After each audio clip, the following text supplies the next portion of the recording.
समझाकर बताइए कि अमल के अंदर कौन से अवगुण हैं।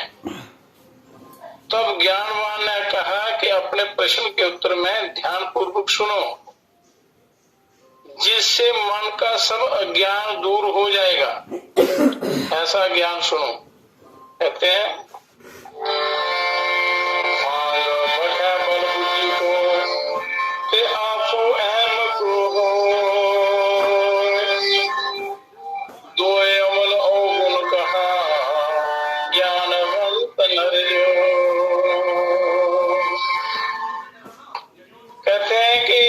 नशा करने वाले व्यक्ति की बल बुद्धि खो जाती है। भांग का नशा करने वाले की बल बुद्धि खो जाती है और भांग जो है ये बुद्धि को खा जाता है, बल और बुद्धि को।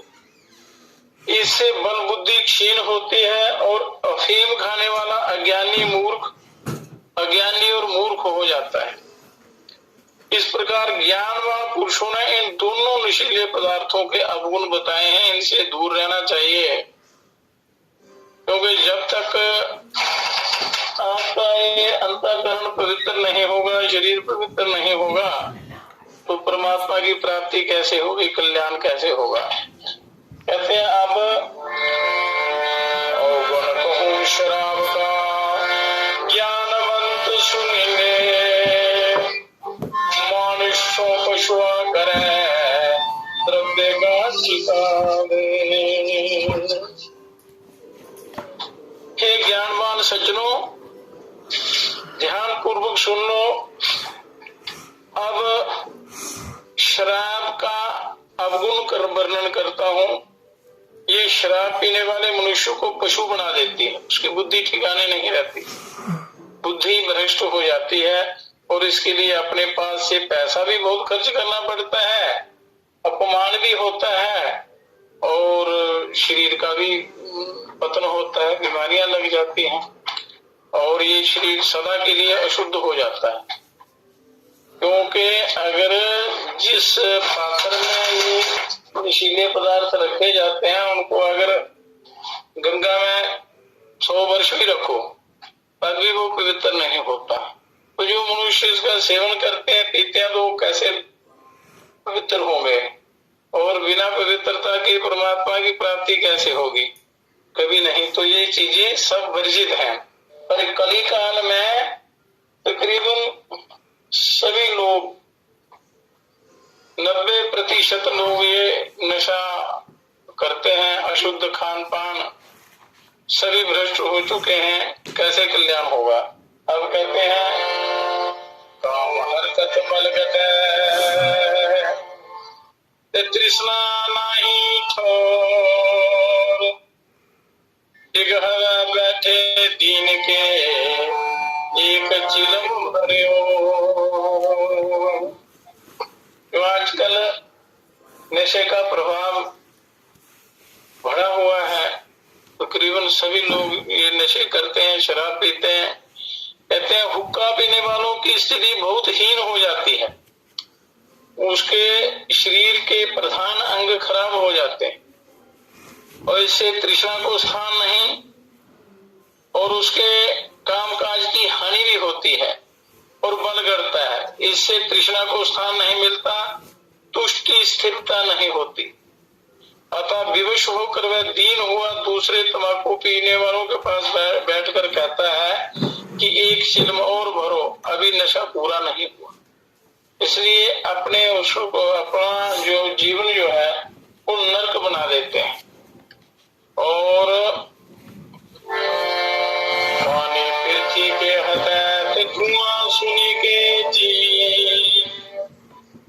हुक्के में हिंसा घनी क्यों कर पीवे पी। अब महान संत कहते हैं कि चिलम तंबाकू वाले हुक्के के दुर्गंध युक्त गंदे पानी से पृथ्वी की हानि होती है। उसका तीखा धुआं सुनने के सूक्ष्म जीवों की हत्या करता है, पाप लगता है। इस प्रकार तंबाकू पीने से बहुत बड़ी भारी हानि होती है। तो फिर उसे अंतर्यामी प्रभु कैसे पीना स्वीकार करेगा? कभी नहीं। परमात्मा नहीं मिलते। इसका भावार्थ ये है कि जिस व्यसन से वातावरण दूषित होता है, जो सब प्रकार से हानिकारक है, वह प्रभु प्राप्ति का साधन कभी नहीं बन सकता, कदापि नहीं हो सकता। इसलिए इन चीजों से दूर रहना चाहिए सदा के लिए। जो विष्ठा बचे विप्र तमाकू भाग, शस्त्र बांधे दर्शनी ये कलयुग का रंग।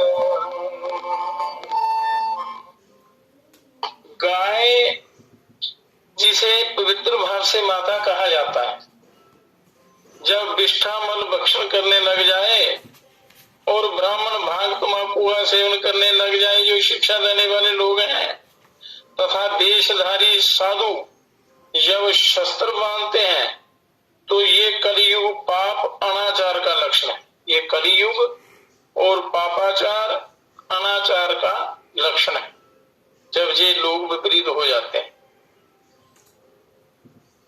तो हमारे आत्मा ते कब होना पावे पार, कहे कबीर पुकार के क्या गोता है विचार। नशे का खान पान करने वाले लोग कभी भी भव सुखों से, भव दुखों से पार नहीं हो सकते। और संत कहते हैं कि सबको पुकार कर कहते हैं, संत ऋषि मुनि गुरु लोग, कि ऐसा विचार कर इसका त्याग कर दो, नशे की आसक्ति को मूल से मिटा दो, कभी भी भूल कर ना करो। तो इससे पतन हो जाता है, ईश्वर की प्राप्ति नहीं होती। मद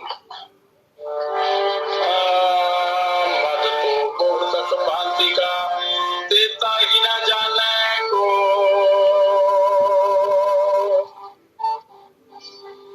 तन मद मन मद जाति मद माया मद सब लोग। मद तो बहुत प्रकार का होता है, परंतु बहुत से लोग उसे नहीं जानते। जैसे कि शरीर का मद, मन का मद, जाति संप्रदाय का मद, धन संपत्ति का मद, ये सभी नशे हैं।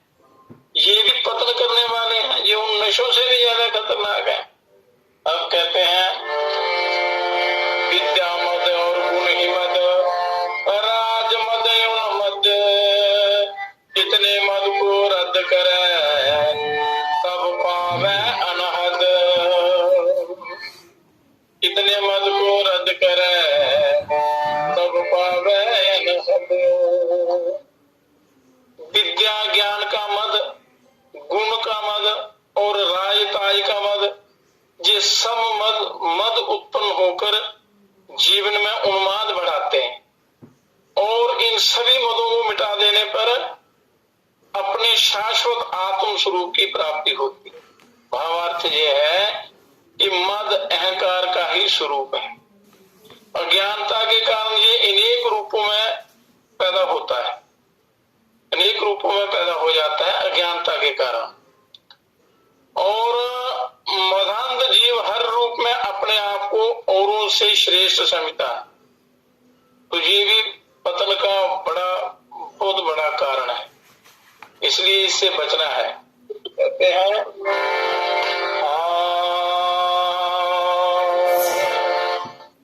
भांग तमाकू सूतरा,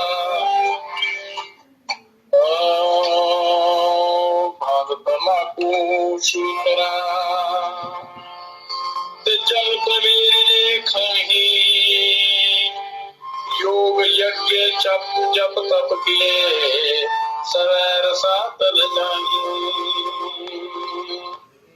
संत कहते हैं कि भांग तम्बाकू और सूतरा शराब, इन मादक पदार्थों को जो लोग खाते पीते हैं, उनके योग यज्ञ जप तप आदि किए हुए सब नष्ट हो जाते हैं। इस मादक व्यसन से के दुष्प्रभाव से अच्छे कर्म भी नष्ट हो जाते हैं, अतः इनसे बचना चाहिए और सत्कर्म करते रहना चाहिए। कहते हैं भांग तम्बाकू सूतरा ते सुरापान ले घूट, कहे सिर को। जो लोग भांग, तंबाकू और शराब, इन गंदे नशीले पदार्थों को खाता है या सेवन करता है और शराब की घूंट लेकर पीता है, और कहते हैं कि उस जीव का धर्मराज रूपी उसका पाप कर्म ही सिर कूटता है, पाप कर्म ही उसका पतन कर देता है। वह विधि विधान से जो जैसा करता है वैसा ही उसका फल भोगता है। तो इसलिए कर्म बड़ी सावधानी से करने हैं अपने। जो भी आप करते हैं, सोचते हैं या ग्रहण करते हैं, उसके अनुसार आपका कर्म बन जाता है। इसलिए जो पतन करने वाली चीजें हैं या पतन करने वाले कर्म हैं, उनका सदा त्याग कर देना चाहिए। भांग, तंबाकू, सूतरात, पर निंदा पर नार, कहे कबीर इनको तजै तब पावे दीदार। संत जी कहते हैं कि भांग, तंबाकू, सूतरा, ये सब नशीले पदार्थ, पराई स्त्री से लगन और परायों की निंदा, इन सब दुर्व्यसनों को त्याग देने पर ही प्रभु दर्शन होता है। जो शास्त्रों में मर्यादा, जिस मर्यादा का वर्णन किया है और जो मार्गदर्शन परमात्मा ने किया है शास्त्रों में, उन शास्त्रों के विरुद्ध जो चलता है तो उसका पतन हो जाता है, और उसके अनुसार चलने से परम कल्याण हो जाता है। उससे बुराइयों से दूर रहना चाहिए। किसी भी प्रकार की बुराई आपके अंदर जो है उसका सदा सर्वदा के लिए त्याग कर देना चाहिए। आप कहते हैं तम्बाकू फीम को तो दौड़ दौड़ कर ले, कह कबीर हरि नाम को पीछे ही पक दे। भगवान ने गीता में भी कहा है कि आहार की शुद्धि के बिना कल्याण नहीं होता। आहार शुद्धो सत्व शुद्धि, सत्व शुद्धो ध्रुवा स्मृति। आहार की शुद्धि से ही आपका दिमाग सही बनेगा, पवित्र बनेगा, स्मृति ध्रुव होगी और उससे मनुष्य ईश्वर की प्राप्ति करने में सफल हो जाता है। भांग, तंबाकू, अफीम, इन सब मादक पदार्थों को दौड़ दौड़ कर बहुत से लोग खरीद लेते हैं। आजकल प्राय नशीले जो पदार्थ हैं या दुकानें हैं नशा बेचने वाली, तो सबसे ज्यादा भीड़ उन्हीं दुकानों पर होती है, क्योंकि लोग अपने मार्ग से भटक चुके हैं और इस पवित्र जीवन को पूरी तरह से बर्बाद कर रहे हैं, और ये फिर सारी जीव नरकों में जाते हैं, जीते जी भी नरक भोगते हैं और शरीर छोड़ने के बाद भी इनका उद्धार नहीं होता। तो कबीर जी कहते हैं कि परमात्मा के नाम ज्ञान के लिए कोई आगे नहीं बढ़ता, पीछे ही कदम रखते हैं। हरि नाम से प्यार नहीं करते, नशे से प्यार करते हैं, बुराइयों से प्यार करते हैं, तो फिर कल्याण कैसे होगा। तो भांग, तंबाकू जैसे इन मादक पदार्थों के ग्राहक बहुत हैं, परंतु भव सागर से पार लगाने वाले अविनाशी परमात्मा राम के नाम ज्ञान के ग्राहक तो बहुत कम लोग हैं, यदि है तो बहुत कम है। और कबीर संत कहते हैं कि ऐसे नशे का खान पान वाले बेचने 84 लाख योनियों में जन्मते मरते हैं और उनका उद्धार नहीं होता, उनका किया कराया सब कुछ नष्ट हो जाता। जो दान पुण्य कर्म धर्म इत्यादि जो सेवा करते हैं सब नष्ट हो जाता है। अब क्या कहते हैं, सुरापान यचवन कया पीवे तम्बाकू भंग, कहे कबीरा राम जना ताको करो न संग। जो शराब, तम्बाकू, भांग, नशीले पदार्थों का खान पान करते हैं, तो संत जी चेतावनी देते हुए कहते हैं, संत जी चेतावनी देते हुए कहते हैं कि हे राम के प्रिय सज्जनों, ऐसे व्यसनी लोगों का संग कभी मत करो, क्योंकि इससे राम भक्ति में अवरोध पैदा होता है। तो शराबी का, मांसाहारी का, व्यभिचारी का कभी भी संग नहीं करना चाहिए। और इनका संग करने से पतन हो जाता है। इसलिए अच्छा संग करें, अच्छी संगति का अनुसरण करें, सत्संग करें, और व्यसनी चाहे कोई भी क्यों ना हो उसका कभी भी संग ना करें। अपना कितना भी करीबी क्यों ना हो तो उससे बचें, क्योंकि ये पत्नी की तरफ ले जाते हैं। अब कहते हैं राखे व्रत एकादशी तय कर अन्न को त्याग, भांग तम्बाकू ना त्याग कहे कबीर। महान संत जी कहते हैं कि जो लोग अन्न को त्याग कर एकादशी का व्रत करते हैं परंतु भांग तम्बाकू नशीले पदार्थों को त्याग नहीं करते, वो सेवन करते रहते हैं, तो वे बड़े अभागे हैं, उनके व्रत उपवास का कोई लाभ नहीं होता। व्रत रखे हैं, चाय पी रहे हैं, तो चाय भी अच्छी बात नहीं, पीना ठीक नहीं है, वो भी एक प्रकार का नशा है और शरीर को खराब करता है। तम्बाकू खा रहे हैं, उल्टे सीधे पदार्थ खा रहे हैं और व्रत रखे हैं, तो इससे पतन हो जाता है। हरिजन को सोहा नहीं टूका हाथ के माहे, कह कबीरा राम जना टूका पीवे नहीं। जो प्रभु का भजन करने वाले हैं, सत्कर्म करने वाले हैं, साधना उपासना करने वाले हैं, प्रभु प्रेमी हैं, उनके हाथों में हुक्का शोभा नहीं देता, किसी भी प्रकार का नशा शोभा नहीं देता। कबीर जी कहते हैं कि परमात्मा राम के प्रेमी जन कभी भी ये नशा नहीं करते, किसी भी नशीले पदार्थ से कोई संबंध नहीं रखते। तो हरि के सेवक भक्तों के हाथों में ये बुरी चीजें शोभा नहीं देती। जो व्यसनी लोग नशे करते हैं उनका साथ छोड़ने में ही भलाई है, चाहे कोई क्यों ना हो। जो नशेड़ी आदमी है उससे भूल कर भी उसका संग ना करे, तो आपका जन्म ही खराब हो जाएगा। जो मांसाहारी हैं, शराबी कबाबी हैं, नशेड़ी हैं या व्यसनी हैं, पापाचारी हैं, व्यभिचारी हैं, तो इन लोगों से सदा दूर रहना चाहिए अगर अपना कल्याण चाहते हैं तो। कहते हैं अमली के बैठो मति ते एक पल को पास, संग दोष को ही लागी है कहे कबीर दास। जो नशा खाने पीने वाले दुर्व्यसनी लोग हैं, एक पल भी उनके पास मत बैठो।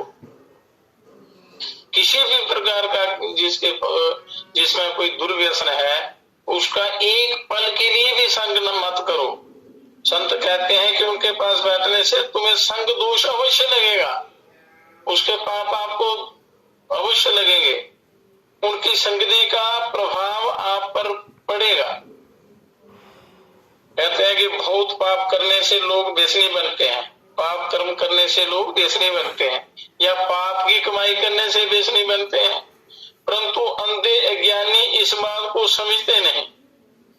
ऐसे व्यसनी लोगों को महाकाल कंधे चढ़ाता है, उन्हें भीषण नरक में डालता है।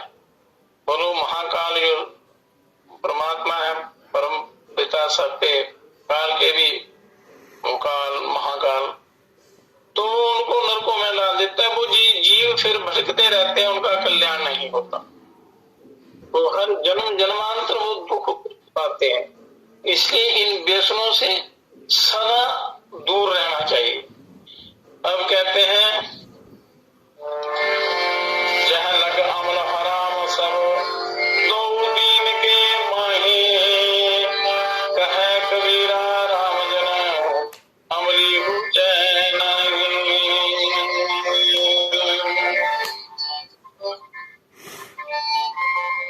आंडी आवे पास मुखत हृदय होए मलीन, कहे कबीरा राम जना मांगी चिलम नहीं।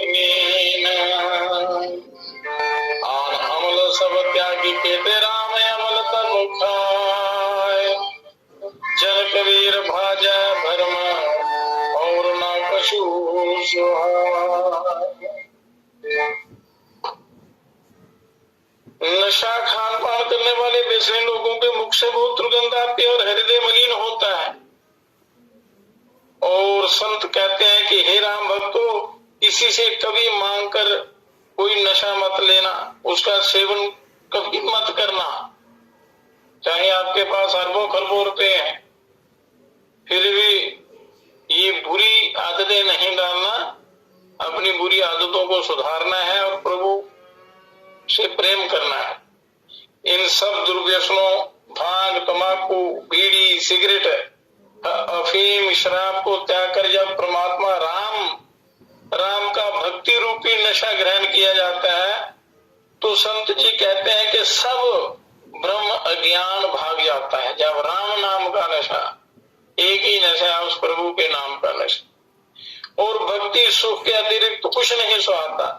जगत के स्वाद सब फीके समझे जाते हैं, और जितने भी उसको अच्छे और बुरे की समझ आ जाती और उसका कल्याण हो जाता है। कहते हैं कि जो मायिक स्थूल दृष्टि से लखा नहीं जाता, जो इस दृष्टि से देखा नहीं जाता, ऐसे अलग परमात्मा राम के नाम ज्ञान को छोड़कर और यो दुर्व्यसनों का, मतलब प्रभु के नाम को छोड़कर दुर्व्यसनों का सहारा देता है, संत कहते हैं कि उसे त्याग दो और सदैव सदगुरु के सदुपदेश में स्थिर हो जाओ तथा उसका भलीभांति आचरण करो। उस प्रभु के जो गुरु आपको मार्गदर्शन करते हैं या शास्त्र आपको मार्गदर्शन करते हैं, जो शास्त्रों में ईश्वर का दिया हुआ ज्ञान है, तो उस ज्ञान को अपने आचरण में लाओ। कबीरा प्याला प्रेम काते अंतर लिया लगाए, रोम रोम में रवि रहा और अमल क्या खाए। परमात्मा राम का प्रेम रूपी प्याला भक्ति भाव से जब हृदय से लगा लिया तो वह रोम रोम में रम गया, फिर और कोई नशा क्या खाएं पिए।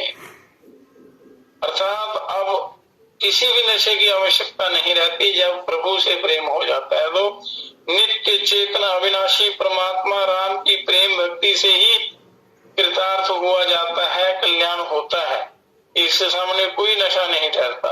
अतः सभी दुर्व्यसनों को त्याग कर सदगुरुओं के ज्ञानोपदेश का आचरण करो, ईश्वर का चिंतन करो, तो कल्याण होगा।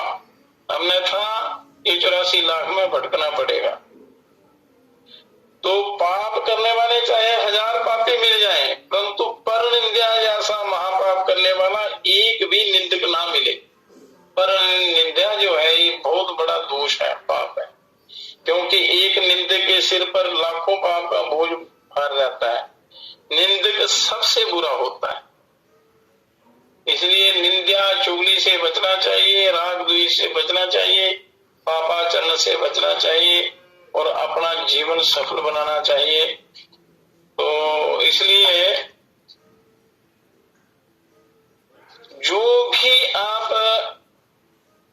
कर्तव्य कर्म करते हैं, जो भी कर्म करते हैं आप, जो भी मन वाणी से जो बोलते हैं, मन से जो सोचते हैं, या साक्षात जो कर्म करते हैं शरीर से, वो आपके कर्म बन जाते हैं।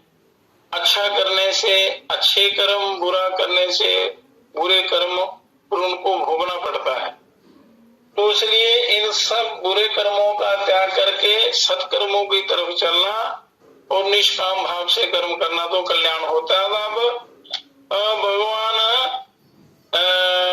कर्मयोग की महिमा का वर्णन करते हैं कि कर्मयोग कैसे करना चाहिए। युक्त कर्म फलम त्यक्त्वा शांति वाप्नोति नैष्ठिकीम्, अयुक्ता काम कारेणं फले सक्तो निबध्यते। ये परम पवित्र आत्माओं, कर्मयोगी कर्म फल का त्याग करके नैष्ठिकी शांति को प्राप्त होता है, परंतु सकाम मनुष्य कामना के कारण फल में आसक्त होकर बंध जाता है, उसको फिर अच्छे बुरे कर्मों का फल भोगना पड़ता है। जो मनुष्य को जीवन में जो सुख या दुख आते हैं वो कर्मों में आसक्ति के कारण होते हैं, और आसक्त साधक तो वो कर्मों से नहीं बनते, वो कर्म बांधने वाले नहीं होते। अब भगवान कहते हैं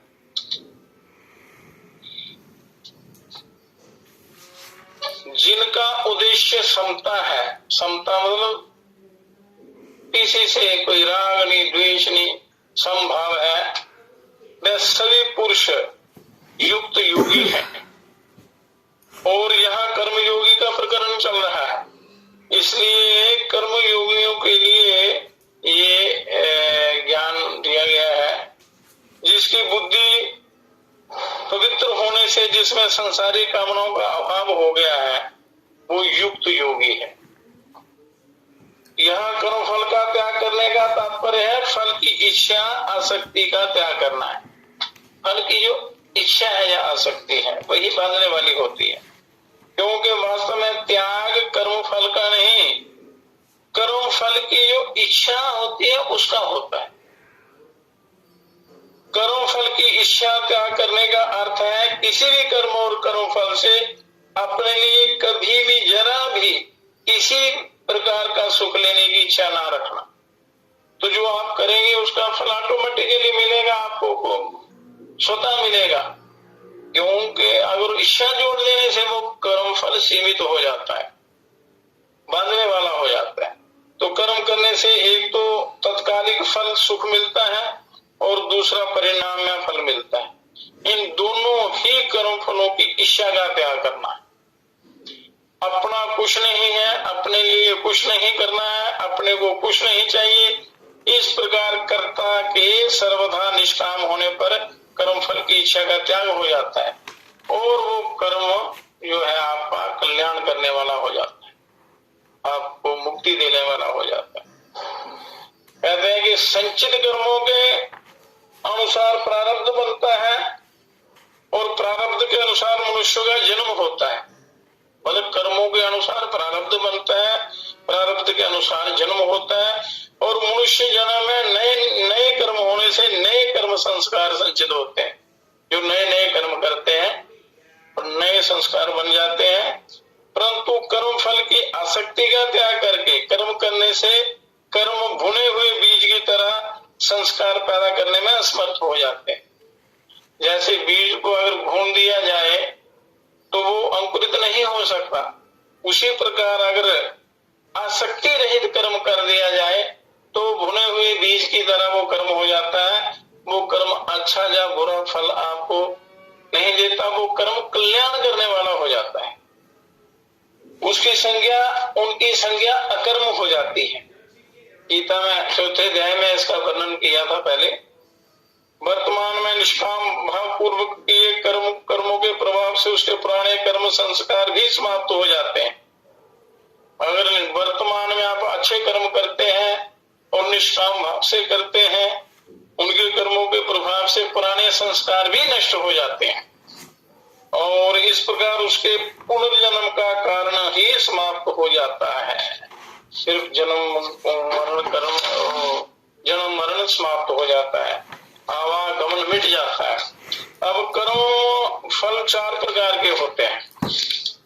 कर्म फल 4 प्रकार के होते हैं, इनका ध्यान से सुने। दृष्ट कर्म फल, कर्मों का फल जो है वर्तमान में जो इस समय आप कर्म किए जाने वाले नए कर्मों का फल जो तत्काल प्रत्यक्ष मिलता हुआ दिखता है, जैसे भोजन करने से तृप्ति होना आदि। भोजन करते हैं तो उससे तुरंत तृप्ति होती है। अदृष्ट कर्म फल जो दिखाई नहीं देते, वर्तमान में किए जाने वाले नए कर्मों का फल जो अभी तो संचित रूप से इकट्ठा होता है, संग्रहित होता है, पर भविष्य में इस लोक और परलोक में अनुकूलता या प्रतिकूलता के रूप में मिलेगा। ये अदृष्ट कर्म फल होते हैं। अगर अच्छा कर्म करते हैं तो अच्छा फल मिलेगा और अगर बुरा करते हैं तो बुरे कर्म फल आगे आएंगे। अब तीसरा फल है प्राप्त कर्म फल। प्रारब्ध के अनुसार वर्तमान में मिले हुए शरीर, जाति, वर्ण, धन, संपत्ति, अनुकूल या प्रतिकूल परिस्थिति आदि, ये पिछले जन्मों के संचित फल होता है वो। अप्राप्त कर्म फल, अप्राप्त कर्म फल क्या है? प्रारब्ध कर्म के फल रूप में जो अनुकूल या प्रतिकूल परिस्थिति भविष्य मिलने वाली है, जो अभी मिला नहीं है, जो भविष्य में मिलना है वो। तो ये 4 प्रकार के कर्म फलों में दृष्ट और अदृष्ट कर्म फल क्रियमाण कर्म के अधीन है। दृष्ट अदृष्ट फल जो अभी कर्म करते हैं उसके अधीन है, तथा प्राप्त और अप्राप्त कर्म फल प्रारब्ध के अधीन है। कुछ अपने अधीन है जो अभी नए कर्म करते हैं, और 2 अपने अधीन है और 2 प्रारब्ध के अधीन है। तो कर्म फल का त्याग करने का अर्थ है कि दृष्ट कर्म फल का आग्रह नहीं रखना, तथा मिलने पर प्रसन्न या अप्रसन्न ना होना, सुखी या दुखी ना होना। अदृष्ट कर्म फल की आशा ना रखना, जो अभी फल मिला नहीं है, अदृष्ट है, जो उसकी इच्छा नहीं रखना। प्राप्त कर्म फल में ममता या ना करना, जो आपको प्राप्त है, सुख या जो भी दुख, उनमें ममता नहीं रखना, तथा मिलने पर सुखी या दुखी ना होना। और अप्राप्त कर्म फल की कामना ना करना कि मेरा दुख मिट जाए और सुख हो जाए, मेरा दुख मिट जाए, सुख हो जाए। कामना किसी प्रकार की नहीं करनी। अंतःकरण निर्मल हो जाता है तो ईश्वरीय जो ज्ञान तेज आपको मिल जाएगा। फिर ये आपके संसार के जितने भी दुख हैं, संताप हैं, वो मिट जाते हैं, कल्याण हो जाता है। साधारण मनुष्य किसी न किसी कामना को लेकर ही कर्मों का आरंभ करता है। आम लोग जो हैं कोई ना कोई कामना रख के ही कर्म करते हैं, और कर्मों की समाप्ति तक उस कामना का चिंतन करता रहता है साधारण व्यक्ति। तो जैसे व्यापारी धन की इच्छा से व्यापार आरंभ करता है, और उसकी वृत्तियां धन के लाभ और हानि की ओर रहती हैं कि लाभ हो जाए, हानि ना हो, आज इतना लाभ हुआ, कल इससे 2 गुना ज्यादा हो जाए, इस प्रकार की इच्छा करता है। तो धन का लाभ होने पर प्रसन्न होता है और हानि होने पर बड़ा दुखी होता है। इसी तरह सभी मनुष्य स्त्री, पुत्र, धन, मान, बढ़ाई आदि में कोई ना कोई अनुकूल फल की इच्छा रखकर ही कर्म करते हैं। कोई ना कोई इच्छा कामना रख के ही कर्म करते हैं, परंतु कर्म योगी फल की इच्छा का त्याग करके कर्म करता है। ये कर्म योगी की महिमा है, जो साधक है, जो कर्म योग का अनुसरण करता है। तो जहाँ एक स्वाभाविक प्रश्न उठता है कि अगर कोई इच्छा ना हो तो कर्म करे ही क्यों, इसलिए कर्म करना अगर इच्छा ना हो। इसके उत्तर में सबसे पहली बात तो ये है कि कोई भी मनुष्य किसी भी अवस्था में कर्मों का सर्वथा त्याग नहीं कर सकता, कर्म उसको करने ही पड़ते हैं। यदि ऐसा मान भी लिया जाए कि मनुष्य बहुत अंशों में कर्मों का स्वरूप से त्याग कर सकता है, तो भी मनुष्य के भीतर जब तक संसार के प्रति राग है, प्रेम है, तब तक वह शांति से नहीं बैठ सकता। वो करता ही रहता है, दौड़ लगाता ही रहता है। तो उससे विषयों का चिंतन अवश्य होगा, जो कि कर्म बन जाता है। चिंतन भी कर्म है। विषयों का चिंतन होने से वह कृष्णा पतन की ओर चला जाएगा, ये दूसरे अध्याय में भी बताया है। इसलिए जब तक राग का अभाव नहीं होता, हो जाता पूरी तरह, तब तक मनुष्य कर्मों से छूट नहीं सकता, बंध जाता है। तो कर्म करने से पुराना राग मिटता है, और निस्वार्थ भाव से केवल परहित के लिए कर्म करने से नया राग पैदा नहीं हो। अगर सेवा भाव से कोई आप कर्म करते हैं, उससे नया जो है वो राग पैदा नहीं होता, और मनुष्य कर्मों में बंधता नहीं है, फंसता नहीं है। तो विचार पूर्वक देखा जाए तो कर्म फल की इच्छा रखकर कर्म करना बड़ी बेसमझी है, ये कभी नहीं करना चाहिए। पहली बात तो यह है कि जब हर कर्म का आरंभ और समाप्त होने वाला है, तब उसका फल नित्य कैसे होगा? जो सदा रहने वाला फल है वो नहीं होता, फल भी प्राप्त होकर नष्ट हो जाता है। कहने का तात्पर्य ये है कि कर्म और कर्म फल दोनों ही नाशवान है। या तो फल नहीं रहेगा, या हमारा कहलाने वाला शरीर नहीं रहेगा। बाद इच्छा रखें या ना रखें, जो फल मिलने वाला है वह तो मिलेगा ही। और इच्छा करने से ज्यादा फल मिलता हो और इच्छा ना करने से कम फल मिलता हो, ऐसी बात नहीं है। अतः फल की कामना करना बेसमझी ही है, महामूर्खता है। जो शास्त्रों में आपको कर्तव्य कर्म बताया वो करते चलो, इच्छा बिल्कुल मत रखो, तो प्रकृति अपने आप आपका प्रभु अपने आप आपका सारा काम ठीक करेंगे। तो निष्काम भाव से फल की कामना ना रखकर लोग हितार्थ कर्म करने से, लोगों के भले के लिए कर्म करने से कर्मों से स्वंत विषेद हो जाता है। और कर्मयोगी कर्म उद्देश्यहीन पागल के कर्म की तरह नहीं होते। परमात्म तत्व की प्राप्ति का महान उद्देश्य रहकर ही वह सब कर्म करता है, बोलो ज्ञान पूर्वक कर्म करता है। उसके कर्मों का लक्ष्य परमात्म तत्व रहता है, संसारिक पदार्थ नहीं। और जिनका संसारिक पदार्थों का उद्देश्य रहता है वो फंस जाते हैं, वो दुखी होते हैं। तो शरीर में ममता न रहने से उसमें आलस्य, अकर्मण्यता आदि दोष नहीं आते और वह कर्मों को सुचारू रूप से और तत्परता के साथ करता है। आलस और प्रमाद ही महान शत्रु हैं इस मनुष्य के, इस जीव के। तो इसलिए मनुष्य को आसक्ति रहित कर्म करना चाहिए, तो परम कल्याण की अनुभूति होती है। और मनुष्य को कर्तव्य परायण होना चाहिए।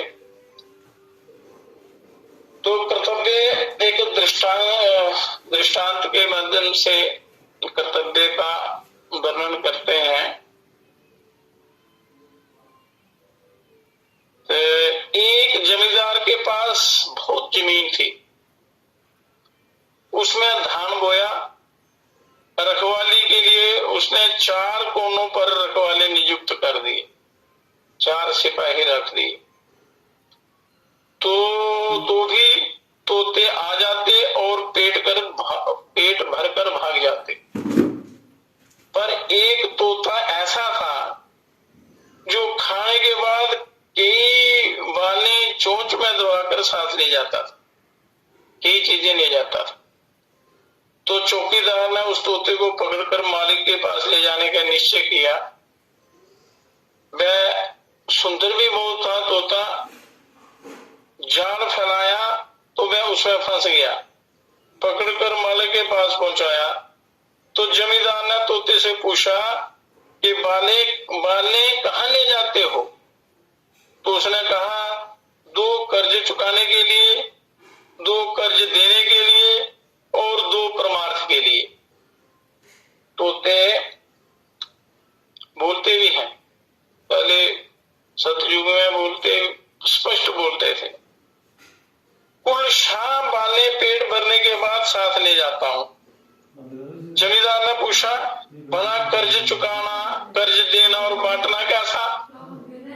तोते ने कहा वृद्ध माँ बाप है, उन्हें दिखता भी नहीं, सो 2 उन्हें देता हूं माता पिता के पालन पोषण करने के लिए। 2 बच्चे बहुत छोटे हैं उनके लिए, और पड़ोसी बीमार हैं 2 उनके लिए देता हूं। तो इसे कर्तव्य समझकर चौकीदारों के प्रतिशोध का जोखिम भी उठाता हूं। जमींदार ने उस भावनाशील तोते को प्यार किया और प्रसन्नता पूर्वक छोड़ दिया।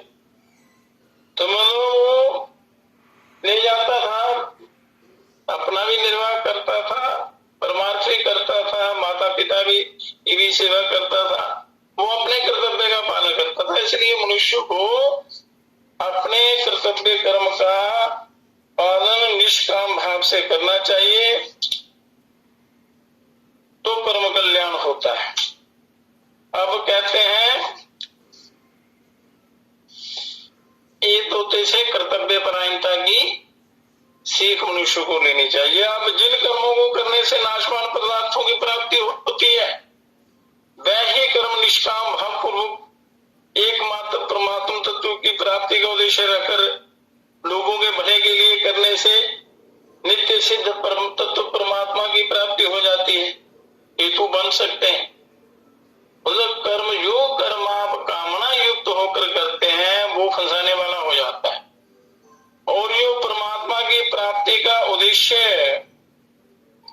रखकर आप करते हैं तो वो कल्याण करने वाला हो जाता है। यही जिह्वा जो है ये परमात्मा को भी प्राप्त कराती है, कल्याण करने वाली भी है, और यही नरक में ले जाती है। दुरुपयोग करने से बुरा फल मिलता है, सदुपयोग करने से कल्याण होता है। तो सदुपयोग और दुरुपयोग की बात है। तो आपको जो जन्म मिला है आपने इसका सदुपयोग करना है, एक पल भी जाया नहीं होने देना है, और किसी प्रकार का कोई गलत कर्म नहीं करना है आपने। कहते हैं कि वास्तव में मुक्ति के लिए अथवा परमात्मा की प्राप्ति के लिए साधन करना भी फलाशक्ति है। मनुष्य की आदत पड़ी हुई है कि मैं हर कार्य फल की कामना से करता है, ज्यादातर सभी लोग। इसलिए कहा जाता है कि मुक्ति के लिए जिसको मुक्ति चाहिए, कल्याण चाहिए, तो परमात्मा की प्राप्ति के लिए साधन करे। वास्तव में साधन केवल असाधन को मिटाने के लिए है। मुक्ति तो सदा से है ही, पर संसार की तरफ राग होने से, संसार में राग होने से वो मुक्ति का अनुभव नहीं होता। तो राग मिटाने के लिए साधन है। तो परमात्मा नित्य प्राप्त है, वो तो प्राप्त है ही, पर मनुष्य उनको भूला हुआ है। परमात्मा प्राप्ति किसी क्रिया का फल नहीं है, या कुछ करने से परमात्मा की प्राप्ति होगी ऐसी इच्छा रखना भी फलेच्छा है। तो हर प्रकार से मनुष्य को फल की इच्छा का त्याग करना और अपना कर्तव्य समझकर वो कर्म करना। तो साधक को ये नहीं देखना चाहिए कि मैं साधना करूंगा तो उसका ये फल होगा। फल को देखना ही फल की आसक्ति है, जिससे वर्तमान में साधन ठीक नहीं होता। ध्यान जो है फल की तरफ चला जाता है, साधन ठीक होता नहीं, तो कल्याण कैसे होगा। अतः फल को ना देखकर अपने साधन को देखना चाहिए कि मेरा कर्म ठीक हो रहा है कि नहीं। तो साधन तत्पर होकर करना चाहिए, बिल्कुल होशियार होके, फिर सिद्धि अपने आप आएगी। अगर साधक फल की ओर देखता रहेगा तो कर्म ठीक प्रकार से नहीं होगा और सिद्धि नहीं होगी। तो हम निर्विकल्प निष्काम हो जाएंगे तो बड़ा सुख मिलेगा। इस प्रकार मूल में सुख लेने की जो इच्छा रखते हैं ये भी फल इच्छा हो जाती है, जो साधक को निर्विकल्प निष्काम नहीं होने देती। इसलिए जब आप पूर्ण रूप से निष्काम नहीं होते तब तक उस परम तत्व की प्राप्ति नहीं होती, वो सच्चा आनंद नहीं मिलता। तो अब कर्मयोग का भगवान ने वर्णन किया कि कर्मयोग का पूर्णतया विस्तृत वर्णन किया। अब पुनः सांख्य योग का विस्तार पूर्वक वर्णन करते हैं। कर्मयोग को अच्छी प्रकार समझने के बाद ही सांख्य योग की समझ लगती है और उसका आचरण करने से कल्याण होता है। अब कहते हैं सर्वकर्माणि मनसा संन्यास्यास्ते सुखम वशी नवद्वारे पुरे देहि नैव कुर्वन्न कार्यन। जिसकी इंद्रियां और मन वश में है, इंद्रियां और मन जिसके वश में है उसने समझो संसार जीत लिया। देहधारी मनुष्य 9 द्वारों वाले शरीर रूप पुर में, नगरी में संपूर्ण कर्मों का मन से त्याग करके निसंदेह ना करता हुआ और ना करवाता हुआ सुख पूर्वक अपने स्वरूप में स्थित रहता है।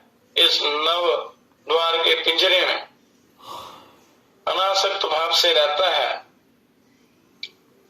वो जीव जिसकी इंद्रियां जो मन वश में है वो बिल्कुल परम शांति से संसार में रहता है। कहते हैं वशी देही, इंद्रियां मन बुद्धि आदि में आसक्ति होने से ये मनुष्य पर अपना अधिकार जमाते हैं, ये मनुष्य के ऊपर अपना अधिकार जमा देते हैं ये इंद्रियां और मन।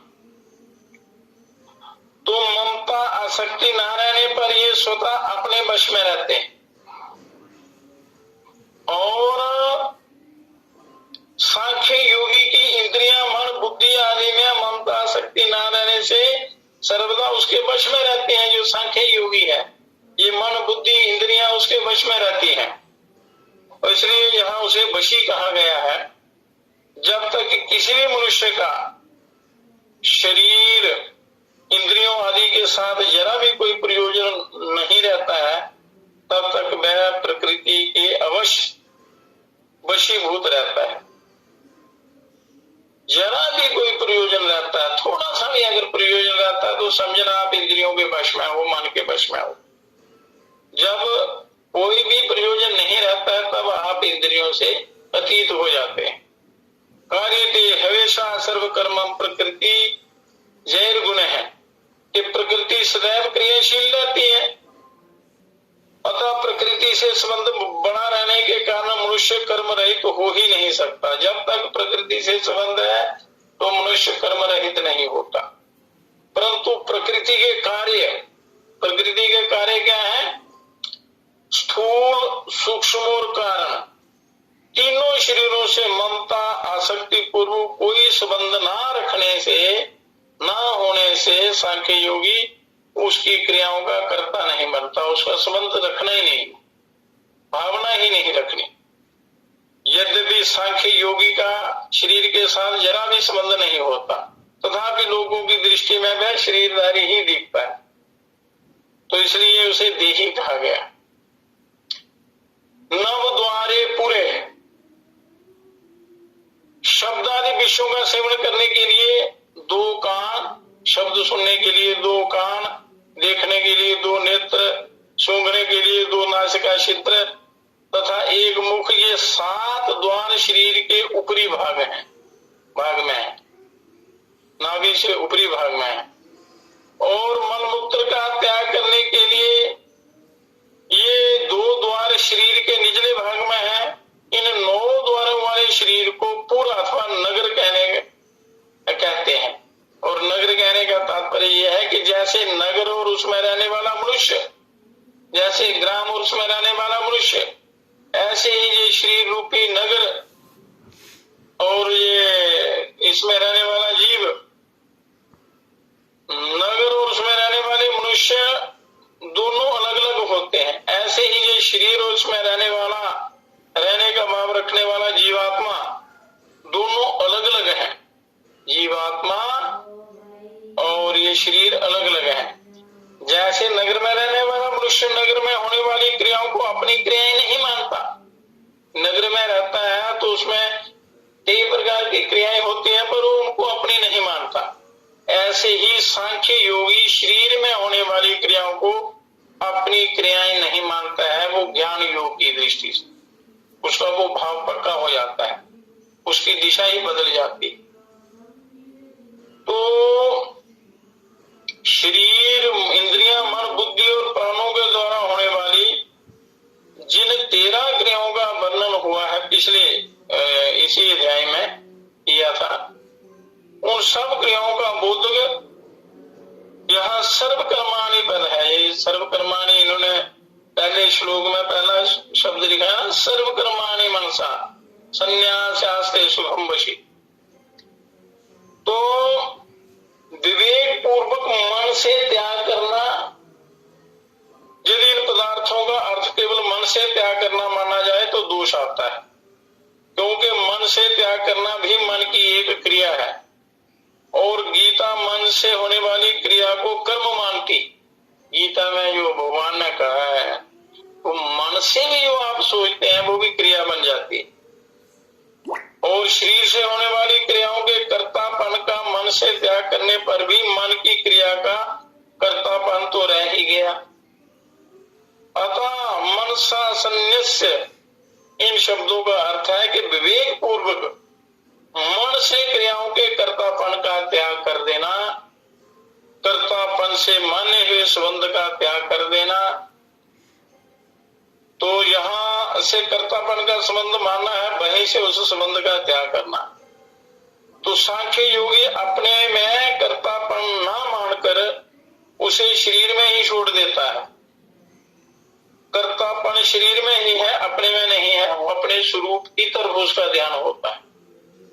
कर्म योगी कर्म के द्वारा अपने स्वरूप को प्राप्त करता है और ये अपने स्वरूप में स्थित रहने का अभ्यास करता है। ज्ञान योगी शरीर से संबंध, ज्ञान द्वारा शरीर से संबंध विच्छेद रखता है संसारिक पदार्थों से।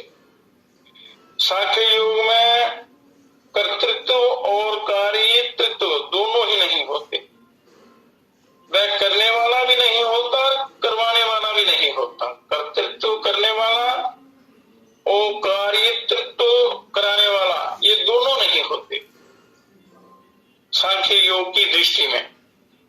शरीर, इंद्रियां, मन, बुद्धि आदि से जरा भी अहंता ममता का संबंध ना होने के कारण सांख्य योगी उनके द्वारा होने वाली क्रियाओं का कर्ता अपने को नहीं मान सकता। कैसे मान सकता है? और संबंध बनता भी नहीं, कभी नहीं मान सकता। इसी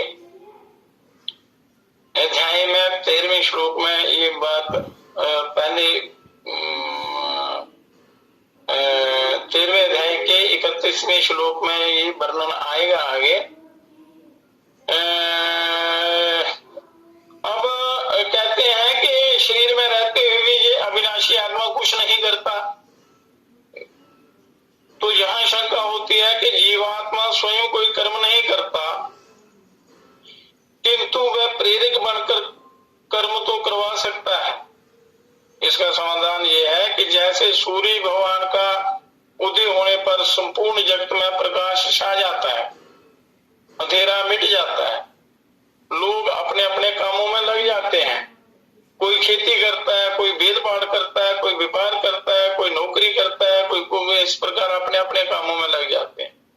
परंतु सूर्य भगवान विहित या निषिद्ध किसी भी क्रिया के प्रेरक नहीं होते। वो तो प्रकाश देते हैं, वो प्रेरणा नहीं देते कि आप अच्छा बुरा जो भी करो। वो तो उनका स्वभाव प्रकाश लेना है, प्रकाश देते हैं। उनका इन क्रियाओं से कोई संबंध नहीं होता। उनसे सबको प्रकाश मिलता है, पर उस प्रकाश का कोई सदुपयोग करे या दुरुपयोग करे, इसमें सूर्य भगवान की कोई प्रेरणा नहीं है। अगर मनुष्य अच्छा करता है या बुरा करता है तो भगवान तो प्रेरणा नहीं देते। वो तो आपको शक्ति दी है, सामर्थ्य दिया है, बल दिया है, बुद्धि दी है। आप उसका सदुपयोग करते हैं या दुरुपयोग करते हैं, वो आप पर आधारित है। तभी तो आपको अच्छा या बुरा फल भोगना पड़ता है, क्योंकि कर्म करने वाले आप हैं, स्वतंत्र हैं। उसमें परमात्मा का कोई लेना देना नहीं। जैसे सूर्य नारायण प्रकाश देते हैं, उनका किसी भी क्रिया से कोई संबंध नहीं है, उसी प्रकार परमात्मा जो है ये शक्ति, बल, बुद्धि, विद्या हर प्रकार का सामर्थ्य देते हैं, पर उनमें होने वाली क्रियाओं का उनका कोई लेना देना नहीं। वो मनुष्य सदुपयोग करे या दुरुपयोग करे, वो उसके ऊपर आधारित होता है। यदि उनकी प्रेरणा होती तो पाप या पुण्य कर्मों का भाग्य भी उन्हीं को होना पड़ता। प्रेरणा देने वाले को पाप लगता है, गलत प्रेरणा देने वाले को पाप या पुण्य। तो इसलिए ऐसे ही चेतन तत्व से प्रकृति को सत्ता और शक्ति तो प्राप्त होती है। उस आत्मा से शरीर को शक्ति बल मिलता है, पर वह किसी क्रिया का प्रेरक नहीं होता। क्रिया का जनक ये मनुष्य ही होता है। और यही बात भगवान ने जहां ना कार्यान्न पदों से कही है, आस्ते सुखम, कि मनुष्य मात्र की स्वरूप में स्वाभाविक स्थिति है, परंतु वे अपनी स्थिति शरीर, इंद्रियां, मन, बुद्धि और प्राण आदि में मान लेते हैं, गलत जगह मान लेते हैं, जिससे उन्हें स्वाभाविक स्थिति का अनुभव नहीं होता, जो उसका आत्मानंद है वो उसको नहीं मिलता। परंतु सांख्य योगी को निरंतर स्वरूप में अपनी स्वाभाविक स्थिति का अनुभव होता रहता है कि मैं आत्म स्वरूप हूं, मैं ब्रह्म हूं, अहम ब्रह्मास्मि, सदा सर्वदा सुख स्वरूप है। जो आपका स्वरूप है वो सदा सुख स्वरूप है। वह सुख अखंड एक रस और परिचिन्नता से रहित है। तो एक वस्तु की दूसरी वस्तु में जैसी स्थिति होती है, स्वरूप में वैसी स्थिति नहीं होती। कारण यह है कि स्वरूप यों का त्यों विद्यमान रहता है। जो आत्म तत्व है वो ज्यों का त्यों रहता है, उसमें किसी प्रकार का कोई विकार नहीं होता है। उस स्वरूप में मनुष्य की स्थिति स्वतः स्वाभाविक है, अतः उसमें स्थित होने में कोई श्रम उद्योग नहीं है। स्वरूप को पहचानने पर एक स्वरूप ही स्वरूप रह जाता है। तो उसको पहचानने के लिए जितना दिव्य ज्ञान है, शास्त्रों में, उपनिषदों में, गीता में दिया हुआ है, उस ज्ञान पर जो चलता है उसको अपने स्वरूप का अनुभव हो जाता है, अपने अंदर रहने वाले हृदय रूपी गुफा में। पहचान मात्र को समझाने के लिए ये इतना ज्ञान विज्ञान यहाँ शास्त्रों में भरा पड़ा है। तो इसे ही भगवान ने आस्ते संज्ञा दी है। तत्व की सत्ता को प्रकट कर रहे हैं। ये जो जितना भी ज्ञान दिया है ये उस ब्रह्म तत्व की सत्ता को बता रहे हैं कि वह सब आधारों का आधार है, सबका आधार, कर्ता धर्ता भई परिपूर्ण ब्रह्म परम पिता परमात्मा है। काल का भी महाकाल है। समस्त उत्पन्न तत्व उस अनुत्पन्न तत्व के आश्रित हैं, जो कभी पैदा नहीं होता, जिसमें कोई विकार नहीं होता, उसी के आश्रय सहारे के सारे ब्रह्मांड हैं।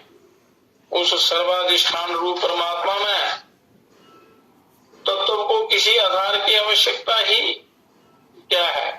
कोई आवश्यकता नहीं हो। तो तत्व प्राप्ति में करने का भाव ही बाधक है। जो ईश्वर की प्राप्ति में जो विघ्न है वो मनुष्य के अंदर जो कर्तापन का भाव है कि मैं करता हूं, मेरे द्वारा होता है, यही चीजें बाधक होती हैं। करने के भाव से करने का अभिमान आ जाता है और कर्तृत्व से व्यक्तित्व आ जाता है। क्रिया जो होती है वो प्रकृति में होती है, नेचर में होती है। स्वरूप में कोई क्रिया नहीं होती। जो आपका असली स्वरूप है, जो सबके अंदर विराजमान है, परमात्मा। अतः करने से प्रकृति के साथ संबंध जुड़ता है और कुछ नहीं करने से स्वरूप में स्थिति होती है। तो मेरे को कुछ नहीं करना है, ये भाव भी करने के ही अंतर्गत आता है। अतः करने से भी मतलब नहीं होना चाहिए और ना करने से भी मतलब नहीं होना चाहिए। नैव तस्य कृतानार्थो न कृते न कंचन। गीता के तीसरे अध्याय के 18वें श्लोक में भगवान ने ये कहा है, स्वरूप करने और ना करने दोनों से रहित होना चाहिए। स्वरूप करने और ना करने से दोनों से रहित और निरपेक्ष तत्व है। स्वरूप जो है करने और ना करने से, कर्म से परे है, उसमें किसी प्रकार का कोई विकार नहीं है। तो गुणों के संग से ही जीव पराधीन होता है और ज्ञान योग से अवस्था मिट जाती है और स्वाधीन निरपेक्ष जीवन हो जाता है। इसलिए जो आसक्ति है, ममता है, राग है, संसारिक पदार्थों के साथ जो संबंध माना हुआ है उससे बंधन होता है। और संबंध ना रहने से, स्वरूप की तरफ ध्यान करने से ये संसारिक संबंध मिट जाता है और अपने उस प्रकाश का अनुभव हो जाता है। जो परिपूर्ण ब्रह्म परमात्मा का जो सत्य स्वरूप है उसका अनुभव हो जाता है। तो भगवान ने कहा है कि सांख्य योगी ना तो कर्म करता है ना करवाता है, किंतु भगवान तो कर्म करवाते होंगे। इसका उत्तर आगे श्लोक में देते हैं कि ना कर्तृत्व ना कर्माणि लोक से सृजते प्रभु ना कर्म फल संयोग स्वभावस्तु प्रवर्तते। कहते हैं कि परमेश्वर मनुष्यों के ना कर्तापन की और ना कर्मों की और ना कर्म फल के साथ संयोग की रचना करता है। कि किंतु स्वभाव ही बरत रहा है।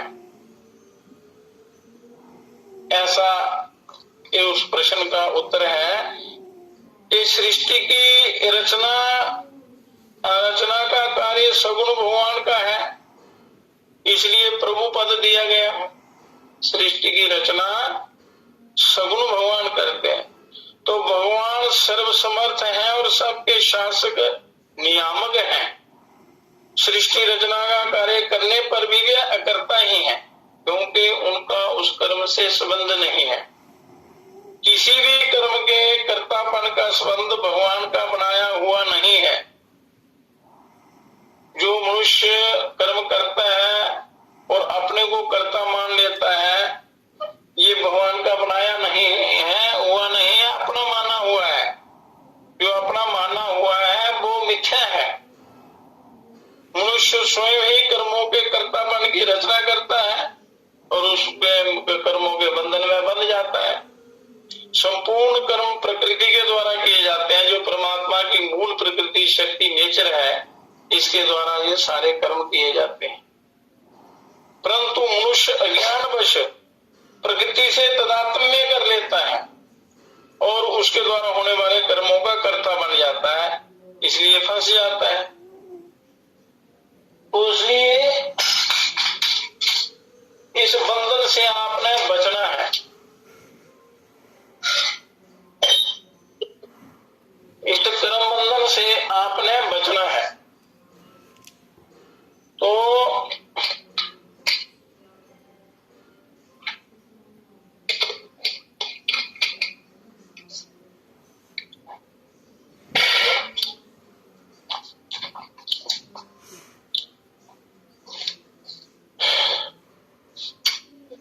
जीव जैसा कर्म करता है वैसा फल उसे भोगना पड़ता है।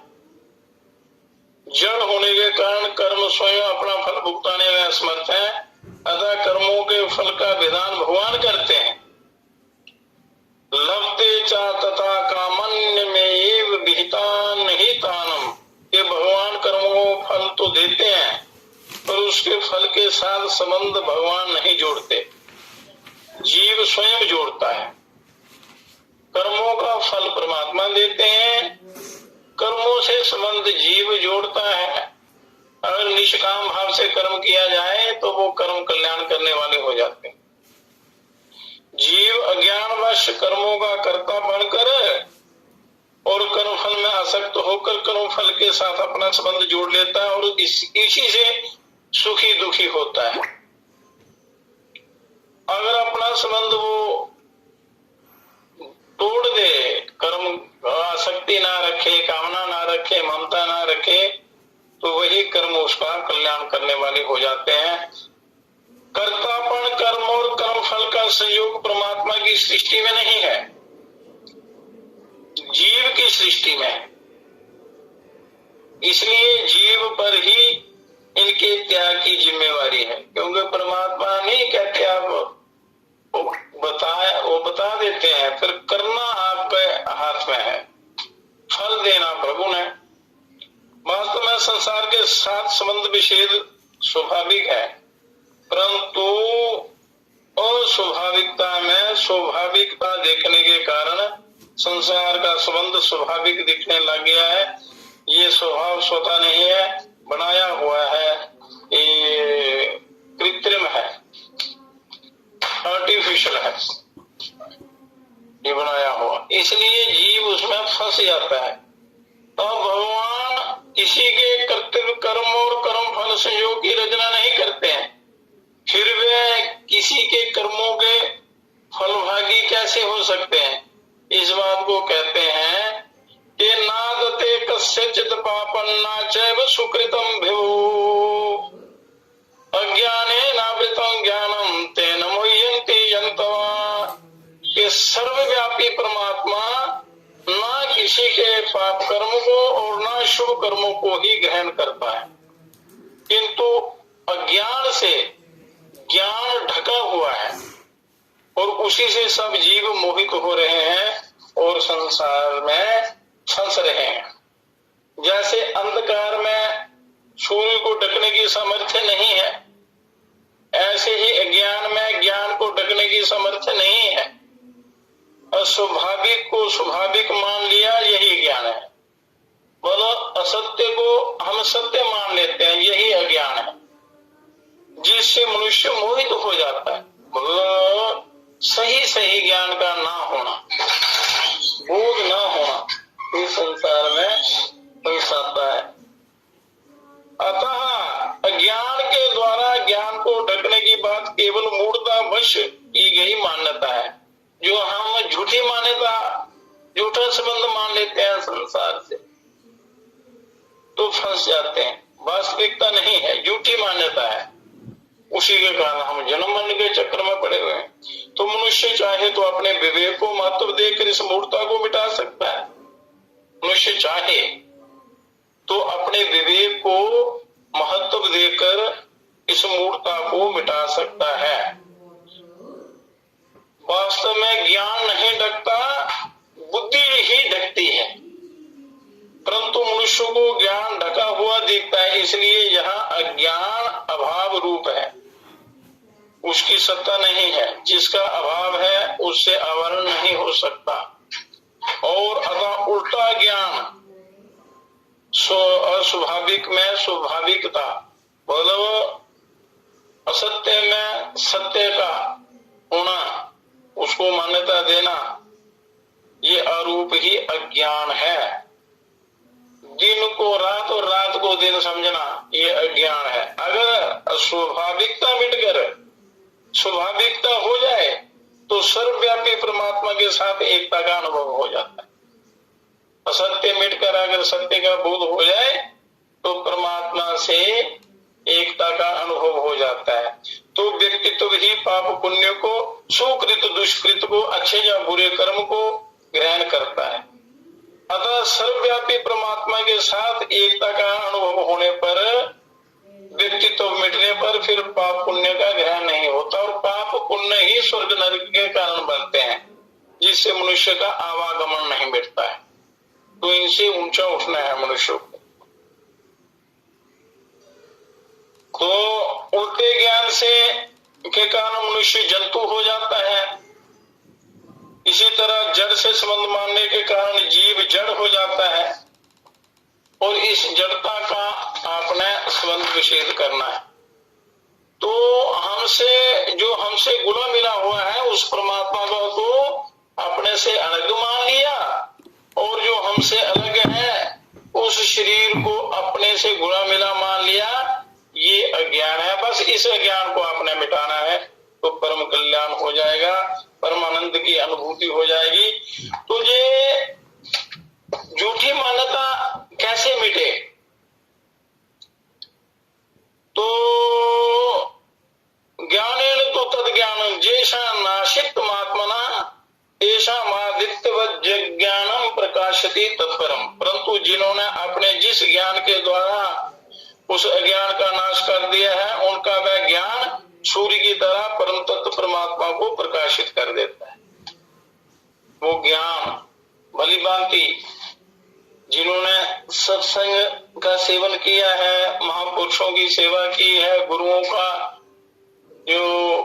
की कृपा प्राप्त की है, गुरुओं की सेवा की है, और सही सही ज्ञान को प्राप्त किया है, वो लोग जो हैं सूर्य की तरह अपने जैसे सूर्य अंधकार मिटा देते हैं, उसी प्रकार वह अपने आप को प्रकाशित कर लेता है, अपने स्वरूप को जान लेता है, उस ब्रह्म तत्व को प्राप्त कर लेता है। तो उसके साधन जो हैं वो कैसे अपने अज्ञान को मिटाना है, या झूठी मान्यता जो संसार के साथ बनाई हुई है उसको कैसे मिटाना है, तो ये साधन का वर्णन कल करेंगे। आज का सत्संग यहीं समाप्त करते हैं। एक तो भजन के साथ और एक दृष्टांत के कथा वो आपको बताकर जो करते हैं। तो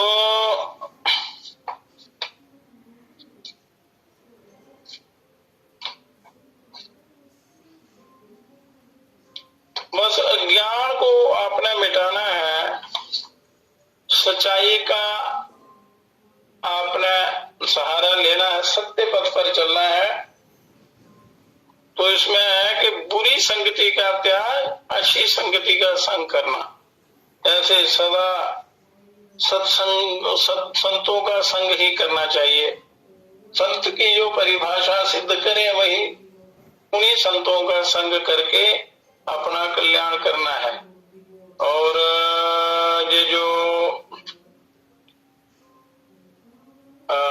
समय सामर्थ्य जो आपको मिला है, इसका सदुपयोग करते हुए ही आपने इसी जीवन में अपना उद्धार करना है। तो परमात्मा ने अनेक प्रकार के साधन दिए, तो उस ज्ञान के सागर में डुबकी लगानी चाहिए। तो ज्ञान के सागर में जरूर डुबकी लगाएं आप। कहते हैं कि ज्ञान अर्जन हेतु मंथन करना पड़ता है, ज्ञान की प्राप्ति के लिए मंथन करना पड़ता है, साधना करनी पड़ती है। बिना थके किया गया अध्यवसाय ही फलदायी परिणाम देता है। तो डुबकी कैसे लगानी है? इस समुद्री यात्रा से लौटे हुए एक यात्री ने एक गोताखोर से पूछा कि हे बंधु, मैं तो 1000 मील यात्रा कर आया, पर मुझे तो कहीं एक भी मोती ना मिला। तुम तो एक दिन में ढेरों मोती ढूंढ लेते हो। तो गोताखोर ने डुबकी लगाने से पूर्व कहा कि हे भाई, मैं अपने जीवन को संकट में गहरे में उतारता हूं, तुम्हारी तरह चलता ही नहीं रहता हूं, साधना करता हूं, अभ्यास करता हूं, केवल बातें ही नहीं करता हूं। चलते रहे चलते रहे चलते रहे, असली ज्ञान की तरफ दृष्टि नहीं डाली। तो उसके लिए मेहनत करनी पड़ती है, स्वाध्याय करना पड़ता है। इसमें कोई परिश्रम नहीं होता, पर मन को वश में करना पड़ता है। मन वश में हो जाए तो सारी साधनाएं हो जाती हैं। तो नारद जी कलयुग का क्रम देखते हुए एक बार वृंदावन में पहुंचे। देखा एक युवती के पास 2 पुरुष मूर्छित पड़े हैं, और दुखी युवती ने नारद जी को बुलाया और पूछने प्रबंध लाया कि मैं भक्ति हूँ, मेरे ये 2 पुत्र ज्ञान और वैराग्य असमय में वृद्ध हो गए और मूर्छित पड़े हैं, तो इनकी मूर्छा दूर करें तो मेरा दुख दूर हो जाए। तो नारद जी ने उनकी मूर्छा दूर करने का प्रयास किया। वेद आदि के पाठ से सामान्य हलचल शरीरों में हुई, पर मूर्छा नहीं टूटी। वेद मंत्र पढ़े, मूर्छा नहीं टूटी। नारद जी दुखी होकर प्रार्थना करने लगे, तो आकाशवाणी हुई कि हे नारद, आपका प्रयास उत्तम है, किंतु मात्र वेद पाठ से इनकी मूर्छा दूर नहीं होगी। वेद पाठ करना अच्छी बात है, इनसे कुछ लाभ होगा, परंतु मूर्छा दूर नहीं होगी। संतों से परामर्श करके कुछ सत्कर्म करो, तो ज्ञान वैराग्य भी प्रतिष्ठापित हो। सत्कर्म करो, संतों का जो अनुभव है उनसे ज्ञान प्राप्त करके उनसे कोई मार्ग पूछो। तो नारद जी ने तमाम संतों से पूछा कि क्या सत्कर्म करें तो जिससे इनकी मूर्छा टूटे। तो वहीं कहीं समाधान ना मिला। अंत में बद्री विशाल क्षेत्र में सनकादि मुनियों से भेंट हुई नारद जी की। उन्होंने सारी बात सुनी तो कहा, नारद जी आपकी भावना दिव्य है, आपका प्रयास दिव्य है। कली के प्रभाव से मूर्छित ज्ञान वैरागी की मूर्छा दूर करने के लिए ज्ञान यज्ञ ही एकमात्र ऐसा सत्कर्म है, वो है ज्ञान यज्ञ। तो जिसका प्रभाव निश्चित रूप से होगा, ज्ञान के बिना इनकी मूर्छा दूर नहीं होगी। ज्ञान यज्ञ के लिए वेदादि का उपयोग भी ठीक है, पर वह कलिकाल में, कलियुग में बोधगम्य नहीं होने से उसका प्रभाव कम होता है। अतः आप कथा माध्यम से ज्ञान यज्ञ करें, क्योंकि सब उन वेद मंत्रों को, संस्कृत को नहीं जानते, उनको उनके भावार्थ को नहीं जानते हैं। तो इसलिए आप कथा के माध्यम से यज्ञ करो और ज्ञान यज्ञ करो, ज्ञान यज्ञ। तो वह निश्चित रूप में सफल होगा। तो नारद जी ने संत कुमारों के साथ गंगा के किनारे आनंद वन में गए। वहां पवित्र वातावरण में उन्होंने ज्ञान यज्ञ करवाया। ज्ञान यज्ञ का कथा दृष्टांतों के माध्यम से धारणा के विस्तार हेतु शिक्षण का शुभारंभ किया। तो उनकी इस सक्रियता से, इस कर्म से और ऋषियों की भी प्रेरणा मिली एवं उन्होंने भी सत्य ज्ञान का विस्तार का पुण्य परमार्थ करने का निश्चय किया। तो कथा का आयोजन किया। वहां बड़े बड़े ऋषि मुनि आए, बड़े ज्ञान संत कुमार आदि जितने भी मुनि कुमार थे, उन्होंने सत्ज्ञान का विस्तार किया, जिससे सबको लाभ हुआ। उनकी मूर्छा और उनकी वेदना दूर हुई, वो सारे पुष्ट हो गए, तो लोगों का कल्याण होने लगा। तो इसलिए ये जो सत्संग है, संतों का संग, प्रभु कथा रूपी रसायन से दिव्य ज्ञान की प्राप्ति होती है और ये जीव का उद्धार हो जाता है। और संगति का फल जो है वो अपरंपार होता है, संगति का प्रतिफल। इसलिए शास्त्रों में बार बार कहा है कि अच्छी संगति करो, अच्छी संगति करो। बुरा संग अगर कोई साधु महात्मा भी थोड़ी देर के लिए भी करेगा, वो उसका भी पतन हो जाएगा। इसलिए कभी भी एक पल के लिए भी आप सत्संग ना छोड़ें। कहते हैं कि सत्संग की महिमा अपरंपार है, इसके लिए जो भी अवसर मिले खोना नहीं चाहिए। जो भी अवसर मिले, कैसे भी, कहीं भी सत्संग नहीं छोड़ना। एक मिट्टी के ढेले से सुगंध आ रही थी, दूसरे में दुर्गंध। दो मिट्टी के ढेले पड़े हुए थे, एक से सुगंध आ रही थी, दूसरे से। जब दोनों मिले तो आपस में विचार करने लगे कि हम दोनों एक ही मिट्टी के बने हैं, एक ही मिट्टी के बने हैं, फिर इतना अंतर क्यों? आपसे सुगंध आ रही है, मेरे से दुर्गंध। सुगंधित ढेले ने कहा, ये संगति का प्रतिफल है। मुझे गुलाब के नीचे पड़े रहने का अवसर मिला और तुम गोबर के नीचे दबे रहे। मतलब तुम बुरी संगति में रहे, मैं अच्छी संगति में रहा। इसलिए ये इतना अंतर है। तो अच्छी संगति जो है वो परमात्मा ब्रह्म की तरफ ले जाती है। ब्रह्म, जीव और ब्रह्म की दूरी कितनी है? आत्मज्ञान की प्राप्ति से बढ़कर कोई वरदान और कोई नहीं है। सबसे बड़ा वरदान क्या है? आत्मज्ञान की प्राप्ति। तो एक फकीर आंखों में आंसू भरकर परमात्मा से प्रार्थना कर रहे थे कि मैंने सब कुछ छोड़ दिया, अब एक तेरे ही ऊपर नजर टिकी है। पर प्यारे, ये तो बता कि तेरी नजर भी मेरी तरफ है या नहीं? तो भीतर का परमात्मा बोला, जब तक दूसरे की नजर अपनी ओर होने ना होने में संदेह है, तब तक दूरी बनी है रहेगी। अपनी नजर बनाए जमाए रहने में ही संतोष कर, समर्पण में ही सच्चा सुख है। तो समर्पण जब हो गया तो जीव ब्रह्म की दूरी मिट जाती, वो एक भाव रखना। तो इसलिए मनुष्य को कोशिश करनी चाहिए इन बुराइयों से बचने की और अपने अंदर वो रहने वाले परिपूर्ण ब्रह्म परमात्मा का साक्षात्कार करने की भावना होनी चाहिए। तो परम कल्याण हो जाता है बड़ा जल्दी। सच्ची श्रद्धा और समर्पण चाहिए। इसलिए अब आज का सत्संग यही समाप्त करते हैं, क्योंकि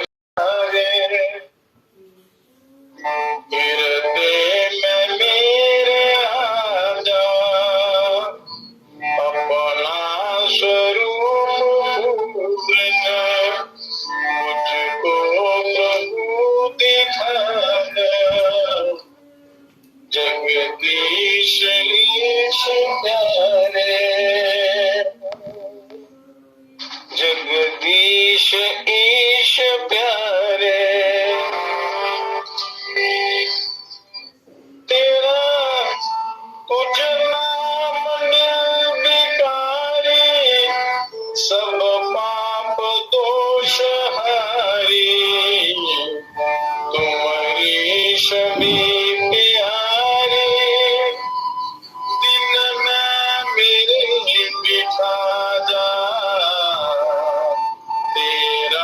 स्वरूप पूर्ण मुझको प्रभु दिखा दे। जगदीश ईश प्यारे तू है निधान सब विश्व में समाना। तू है निधान सब विश्व में समाना। के कुंभ खाना दर्शन मुझे दिला दे। तेरा स्वरूप पूर्ण को प्रभु दिखा दे। तेरा स्वरूप पूर्ण को प्रभु दिखा दे। जगदीश ईश प्यारे